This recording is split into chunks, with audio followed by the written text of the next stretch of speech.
So I'm going to try to complete my book before I go back to work. Now, I'll be going back to work, I believe January 3rd. But I'm going to try my best to have this book done.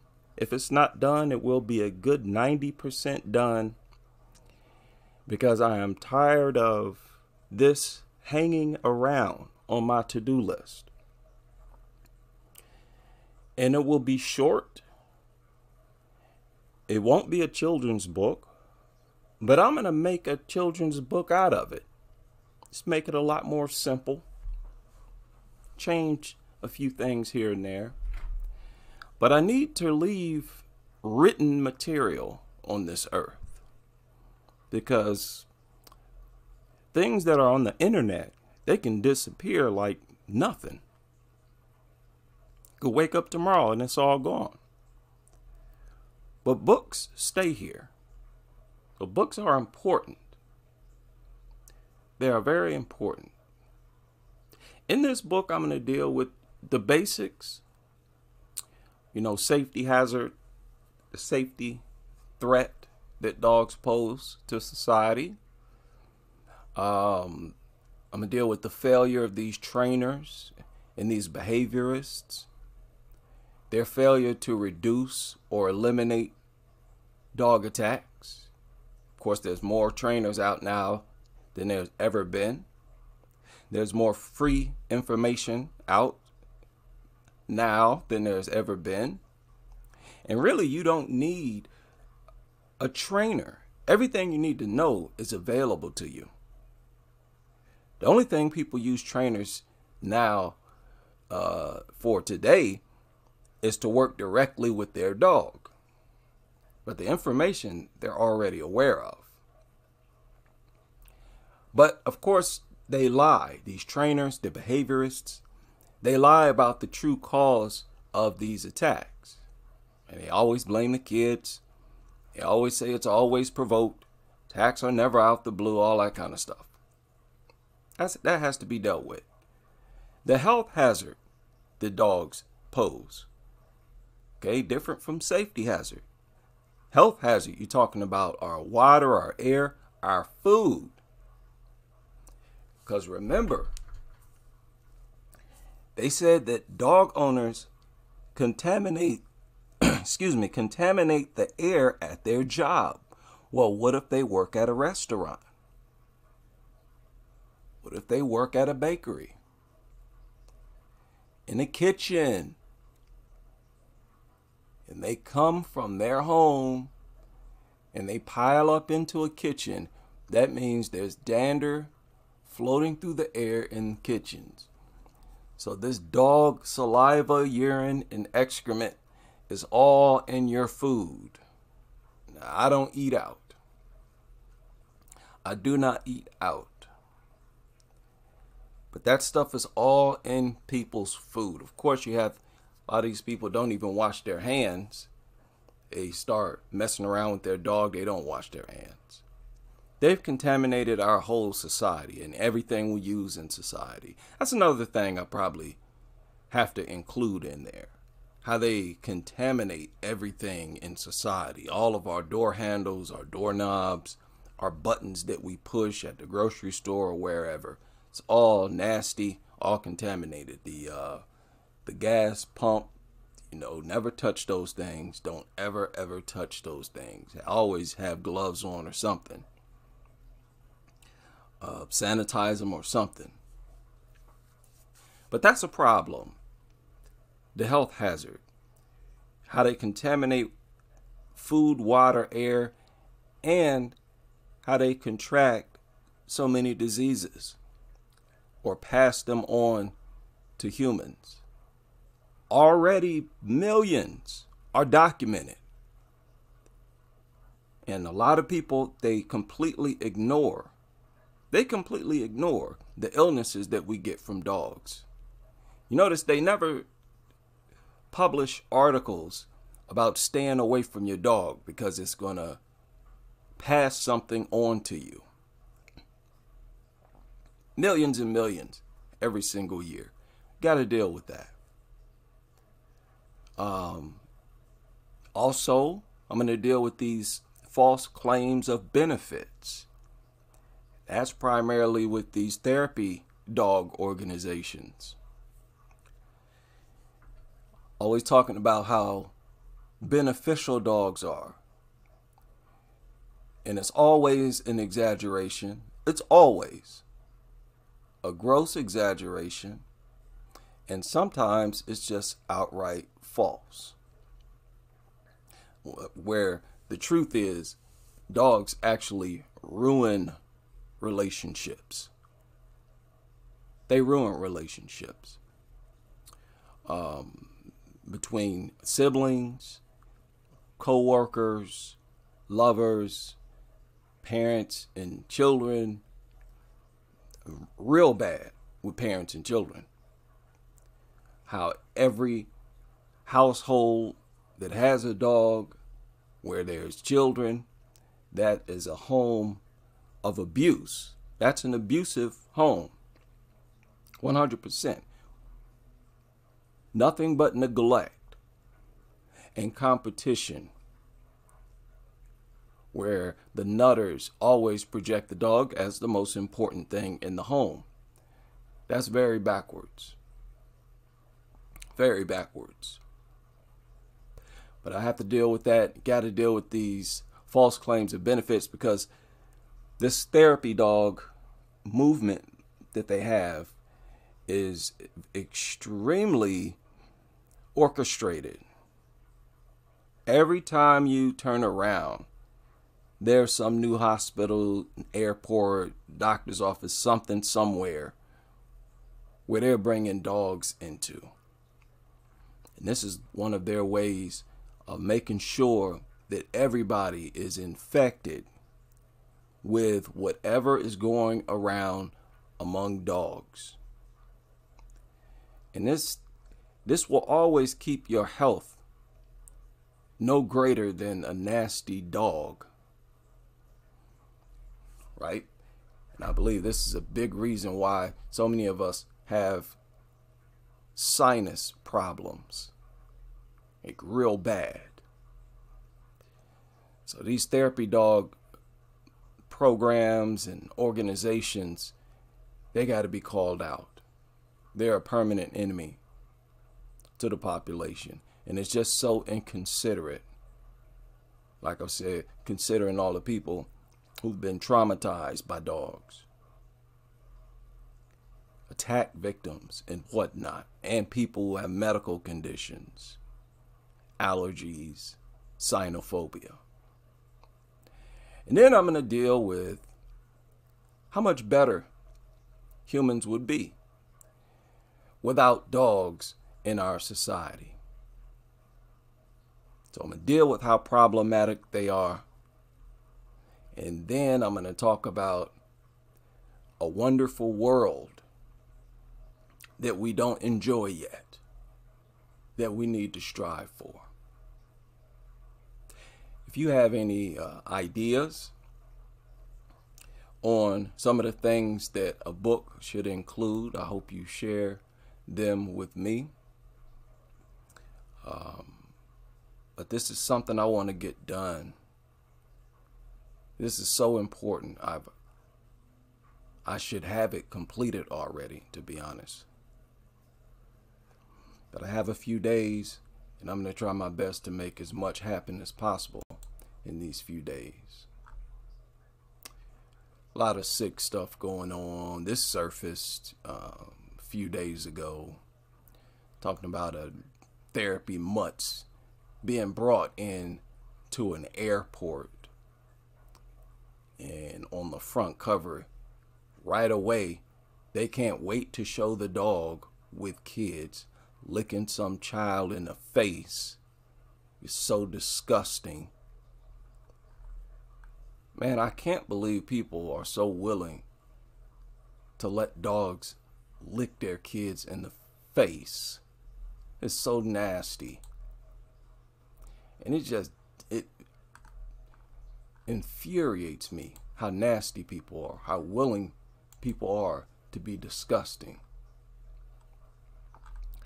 It's another stupid An article surfaced a few days ago. Yeah, kids receiving cancer treatment.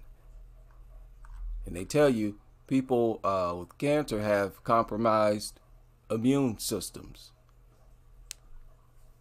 And they shouldn't be around dogs. Oh, the whole thing just makes me sick.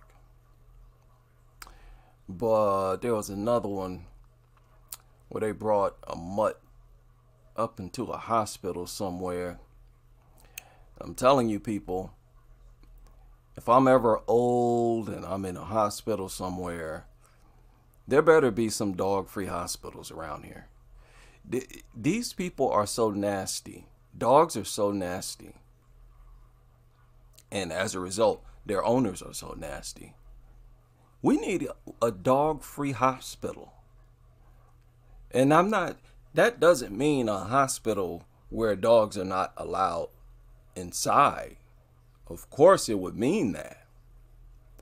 But it should be where nobody who works there is a dog owner. That's what we need.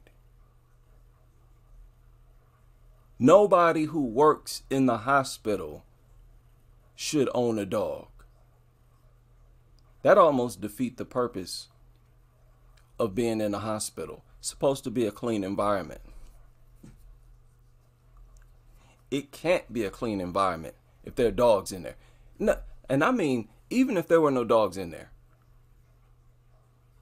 it can't be a clean environment if dog owners work in there. Whenever you see a building full of dog owners, that's not much different from a building full of dogs. They may as well have their dogs with them. They're that drenched in the dog's filth. And the same principles apply. Don't touch nothing they touch. You know, stay far away from them when you speak to them, when they speak to you. Practice social distancing. Same rules apply.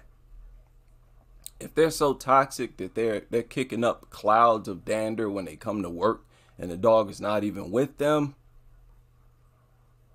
yeah, this is a problem.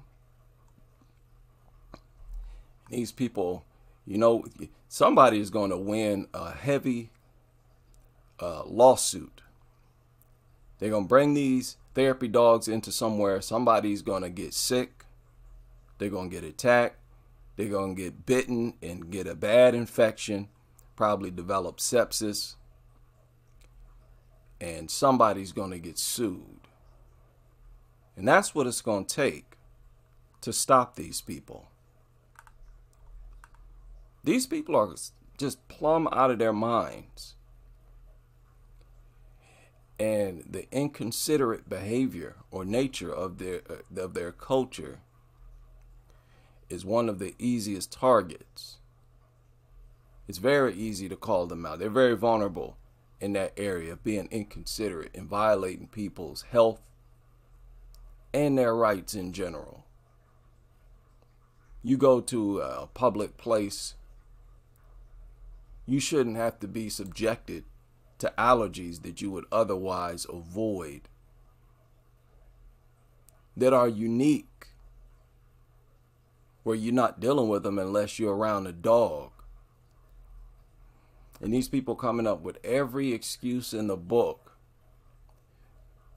to try to project dogs as just as important as a bottle of medicine. Scary stuff.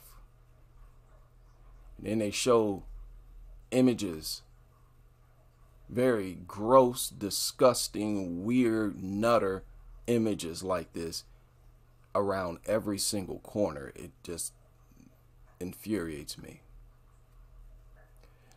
These people's obsession with these things is so overboard. It's infuriating.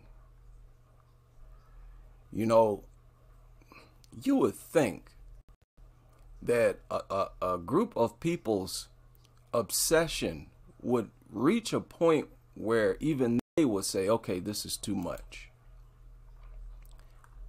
Okay, we're going too far now. You see. But these people, they never get to that point. They never get to that point. Ever, ever, ever. So they'll get into licking, to kissing, to being naked around these things. This is very normal for people to be butt naked in front of dogs. They do it all the time. They have no restrictions. And why would they? When you're bringing these things into everywhere humans go. They try to make a reason to bring these hideous mutants. And I'm so sick of it, man. This is not even necessary. Having this thing around kids is not even necessary. You're letting, these people are so nasty. No, I don't lose energy to vent about these crazy, nasty people. No, I got energy for days. Long after I'm gone, I'm going to have energy. Plenty enough energy to vent about these people.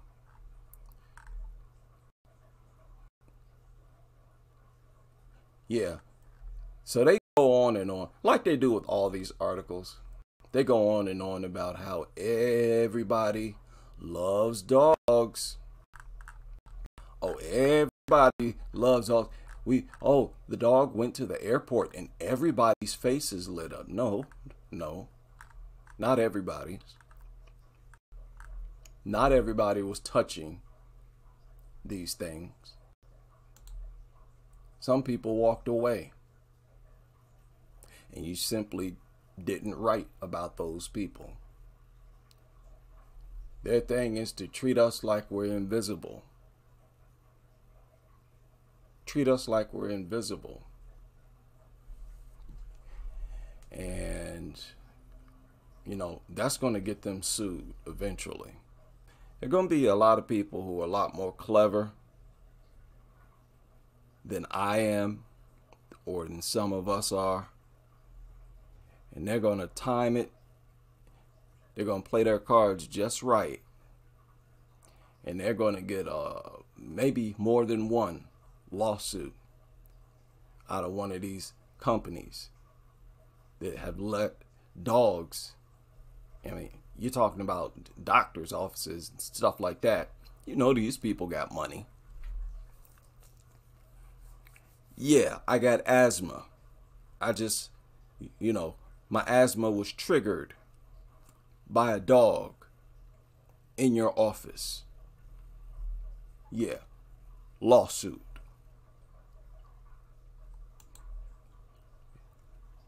This is oh man, what in the world? This surfaced 6 days ago. An elementary school welcomes therapy dog. For what? For what? This is such a scam. Such a scam, and so easily exposed. I just can't help it. I can't help it. There's no way. I can't have. If I have kids, they can't attend no public school. They can't. They're going to have to be homeschooled. Have to. Or sent to a private school. This is not happening. Are there private schools that are like dog free? And we need dog free everything. Dog free schools, dog free everything, man. We got to stop playing games here. And it's so sad. It's so sad that society does not consider us, like, at all. It's very hard to find a dog-free apartment complex. You definitely won't find a dog-free community. That's far in the future. But it's definitely in the future. Oh, I can guarantee that. There are going to be people who are going to be like, look, we're going to make a dog-free community. Everybody's going to buy property somewhere or something. Something's going down. Or, you know, some real estate people will just build dog-free apartment complexes. And they're going to have to. They won't have no choice because the public is going to demand it. People get whatever they want. There just has to be enough people who want it. And boy, oh boy, it is like heaven to know that you're in a dog-free apartment complex. Or even better, a dog-free gated community. That would be like heaven on earth. I won't count it out. I'll keep hope alive. I might get very lucky one day. And if I do, I will fill you all in on exactly where that neighborhood or apartment complex is. But anyway, let me get off here. I just wanted to hop on here and sort of babble a little bit. I'm going to get back into, I had to step away from producing content, wanted to get off of the internet and sort of reconnect with my family and handle some things, some personal things I've been going through here. I've been really down in the dumps. And I want to make 2023 a lot better than 2022. And I really want this to be the best year that I've had in at least 20 years. Get myself back into the gym, or tweak my diet once again. Life is such a crazy, crazy journey. Only 45 years old. I might be here for another 45 years, hopefully. So I better start taking care of myself now. And boy, it is such a job trying to get my mother and my sisters and my brothers in shape. It's hard to get them into the gym, and especially it's even harder to get them to change their diet. My sister told me straight up, like, no, I love salt and sugar, and I can't go without it. And I thought that, you know, I used to eat the same things that they eat. Every day I would, but it's in our genes. We have to eat clean like rabbits in my family. If not, we blow up. That's just how it is. We got the weirdest genes, and I'm so jealous of people who can eat whatever they want and they never gain weight. My youngest brother is that way. He eat the worst food on earth and he never gains weight. He's still skinny as a toothpick. But I've always felt better when I've been disciplined. Always felt better when I've been disciplined. The best point of my life was back when I worked. I would work 12-hour shifts, and I would still go to the gym. I was so busy. I would wake up at like 3 o'clock in the morning, and I'd be working out by 3:30. I'd finish working out by 4 o'clock, and I would be at work by 5 o'clock in the morning. And I would do this every morning. I don't know how I got the energy, but I'm about to get it back. The worst type of depression is the type of depression that comes when you're not being mobile. When you're sitting around. It's real bad for the mind and body. So hopefully you all have an excellent 2023 as well. And I look forward to chopping it up with you all on the next live stream.